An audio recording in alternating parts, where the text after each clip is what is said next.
Saludos cordiales. En esta ocasión vamos a ver el tema la esencia divina y los atributos divinos. Al tratado de la existencia de Dios, que es el recorrido que la razón natural hace desde lo sensible a la realidad de Dios, le sigue naturalmente el tratado sobre la esencia de Dios. Antes de definir este tema, vamos a realizar una breve explicación filosófica sobre la palabra esencia, para luego comprender su aplicación en Dios.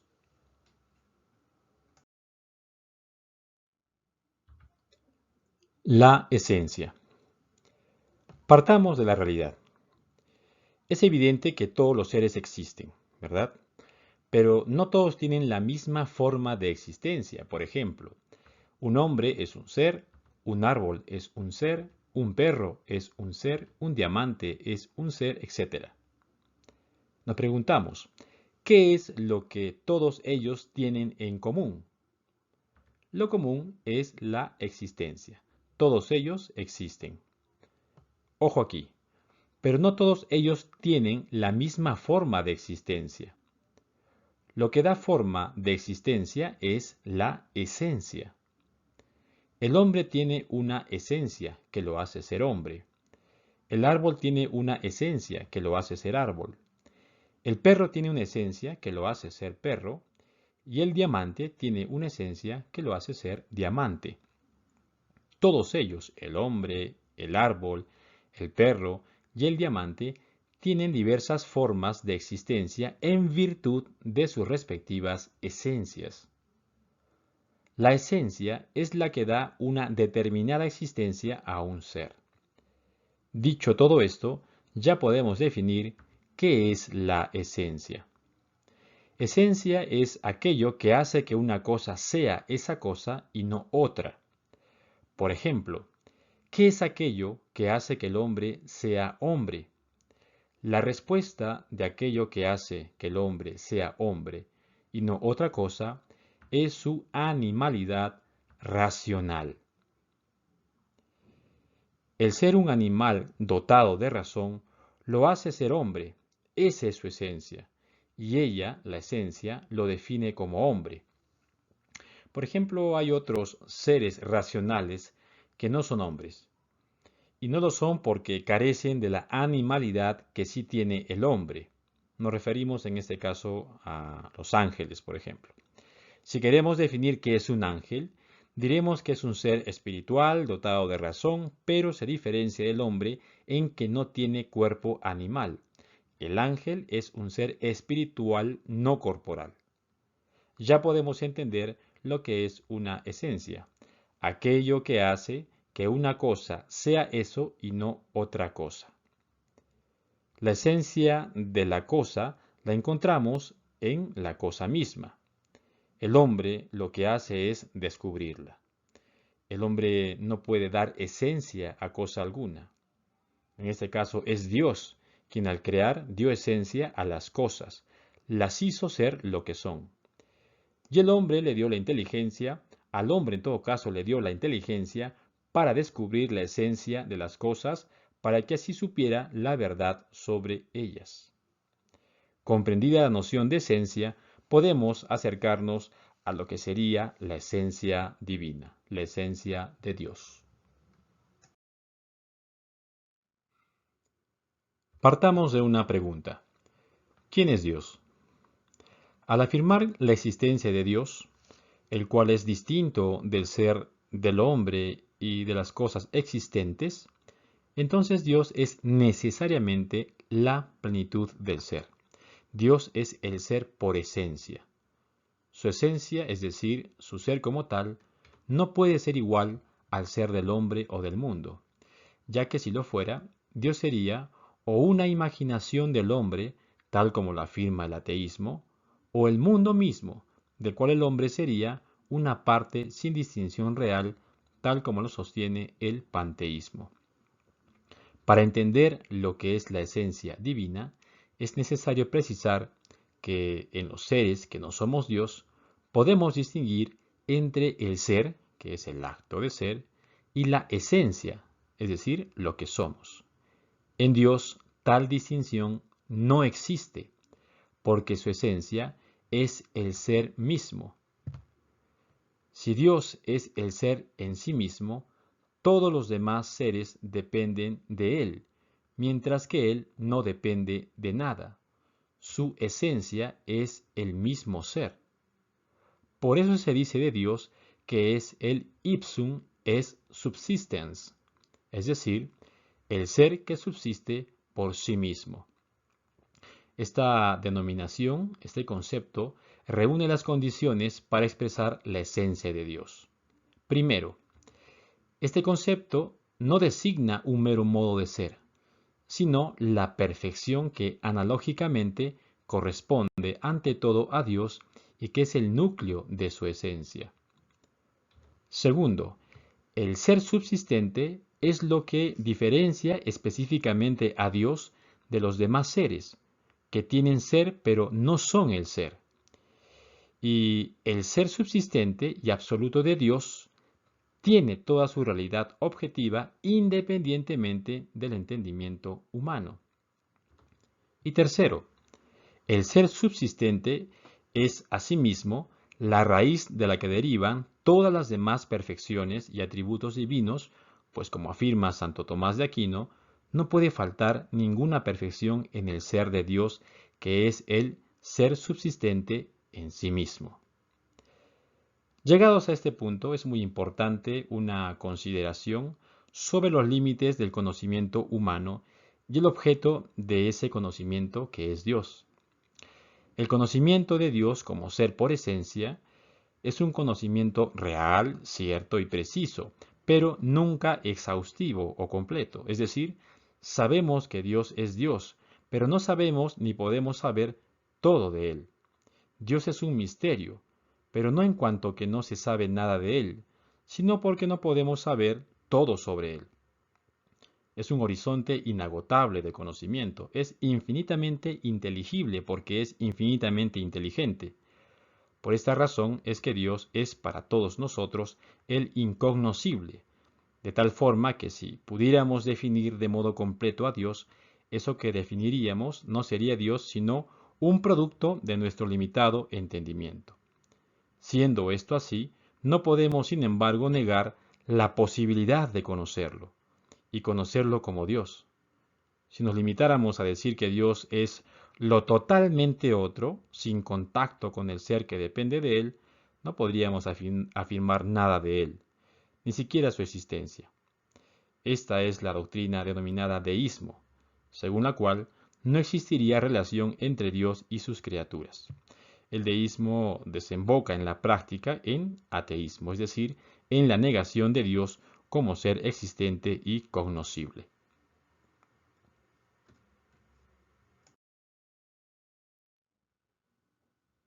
Después de definir y comprender qué es la esencia divina, podemos plantearnos la siguiente pregunta. ¿Podemos hablar de Dios? Afirmativo. Sí se puede hablar de Dios. Por más que el lenguaje humano sea deficiente para hablar de Él, aún esté Él más allá de toda categoría terrena, a pesar de las limitaciones, se da un contenido real. Ello se basa en dos aspectos. Por una parte, en que es posible atribuir a Dios de una forma más plena y eminente las perfecciones que se verifican en las criaturas. Y por otra, en que cuando Dios revela misterios escondidos, habla al hombre con palabras humanas. En la historia de la salvación, Dios se abaja al lenguaje humano para que el hombre entienda. Luego, el lenguaje humano sirve para hablar del misterio de Dios. ¿De qué manera lo hacemos? Vamos a ver, ¿cómo hablar de Dios? A través del lenguaje analógico. En nuestro lenguaje sobre Dios siempre usamos la analogía, es decir, la referencia a una cualidad que conocemos en nosotros y el mundo que nos rodea, que está de modo eminente en Dios. La analogía se sitúa entre el lenguaje unívoco, que es una forma de hablar que no admite posibilidad de significados diferentes. Por ejemplo, cuando uso la palabra piedra a referirme a una piedra concreta. Y el lenguaje equívoco, que admite diferentes significados. Por ejemplo, cuando uso la palabra lima, que puede referirse a la ciudad, a la fruta, al instrumento, al verbo, etc. La analogía no es unívoca, porque no podemos agotar el significado de las palabras que decimos de Dios, y tampoco es equívoca, porque sabemos a ciencia cierta a qué nos referimos. La analogía es decir una misma cosa de dos cosas totalmente distintas. Así, por ejemplo, cuando decimos que Dios es bueno, la bondad a la que nos referimos es la que conocemos como criaturas, pero no podemos agotar lo que bondad significa en Dios. La bondad que predicamos es unívoca, como opuesta al mal, pero inagotable como referida a Dios. Una vez que hemos comprendido la esencia de Dios como el ipsum es subsistens, según nuestro modo analógico de entender las cosas, ahora vamos a ver los atributos divinos propuestos por Santo Tomás de Aquino.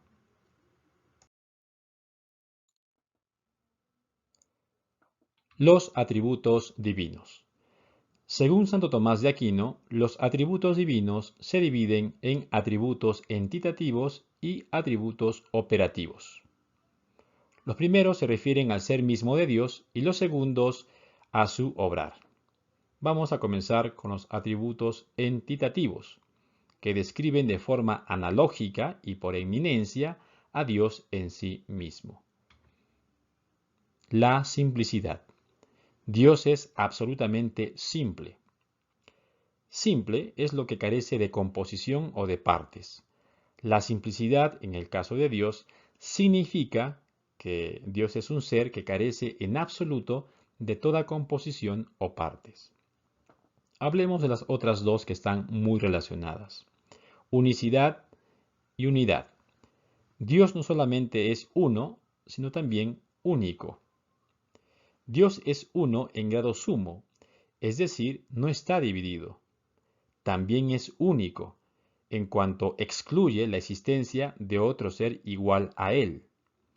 El ser necesario, que es Dios, es sólo uno y único, y esto no sólo de hecho, sino por esencia.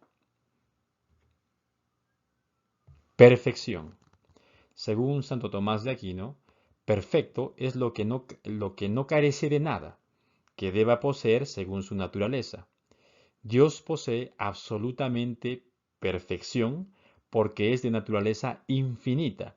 Posee todas las cualidades positivas concebibles sin mezcla de defecto alguno. La verdad. Afirmamos que Dios es verdadero, es decir, no es un Dios falso, Dios de mitos, ¿no? Sino que es el Dios único y verdadero, causa primera de la que proceden todas las causas secundas. Fuera de él no hay otro Dios. La bondad de Dios, ¿no? Dios es infinitamente bueno, con bondad ontológica, esencial o absoluta, con bondad moral y con bondad bienhechora o de beneficencia. La belleza. Dios es infinitamente hermoso, es decir, la belleza absoluta. Hermosura es aquella cualidad de un ser cuya vista agrada y deleita. La hermosura en su perfección exige tres condiciones: la armonía, la claridad y la integridad, y estas están plenamente en Dios. La inmutabilidad. Dios es absolutamente inmutable. La tesis afirma que Dios es absolutamente inmutable, es decir, que no sufre ni puede sufrir ninguna mutación interna, ni física, ni metafísica, ni moral. La infinitud. Dios es infinito. Dios no tiene límites de ningún tipo. No está sometido al tiempo ni al espacio, porque Él es el origen del tiempo y del espacio. La inmensidad. Dios es inmenso. La inmensidad es la omnipresencia potencial o aptitudinal que correspondía a Dios ya antes de la creación del mundo. Antes de que existieran las cosas, Dios inmenso estaba presente en sí mismo. La omnipresencia. Dios es omnipresente. Omnipresencia. La omnipresencia de Dios se relaciona con la inmensidad divina como la parte con el todo. Es, como hemos visto en la tesis anterior, la misma omnipresencia potencial en cuanto que hace omnipresencia actual. Dios está en todo por esencia, presencia y potencia. La eternidad de Dios. Dios es eterno. Como ya advirtió Santo Tomás de Aquino, la eternidad de Dios es consecuencia de la inmutabilidad. Si en Dios no hay ningún movimiento, esto es, ningún tránsito de la potencia al acto. Quiere ello decir que en Dios no se da principio ni fin y que por consiguiente Dios persiste en su ser sin sucesión alguna, lo cual se expresa en el concepto de eternidad. Pasamos ahora a ver los atributos operativos. Alguna referencia sobre estos atributos. Describen también, por analogía y eminencia, las operaciones de Dios. En este caso, los atributos operativos se agrupan en operaciones inmanentes, es decir, las características de Dios semejantes a las humanas, pero en grado eminente e inalcanzable en su totalidad para la comprensión humana. Y también están las acciones transitivas, porque dan lugar por participación a todos los seres que no son Dios. Vamos a verlas. Las operaciones inmanentes. La primera, la libertad de Dios. Dios posee libertad absoluta. Dios es libérrimo. El ejercicio de la inteligencia y voluntad divina tampoco tienen límites. La libertad solo existe en la verdad y el bien. Por ello, el ejercicio de la libertad divina es al mismo tiempo la máxima expresión de amor. La omnisciencia. Dios conoce todo. El saber divino, si es infinito, debe extenderse a todos los entes, sin que ninguno de ellos quede fuera del ámbito de su mirada. Dios lo conoce todo, pero lo conoce no como pasado, presente o futuro, sino que lo conoce en su eterno presente. El conocer divino no entra en la cadena del tiempo.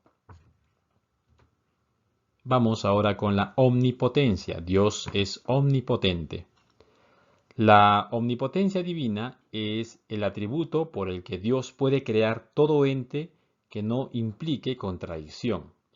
Se trata de una potencia activa, infinita, que se extiende a todo lo que es lógicamente posible. Finalmente vamos a las acciones transitivas.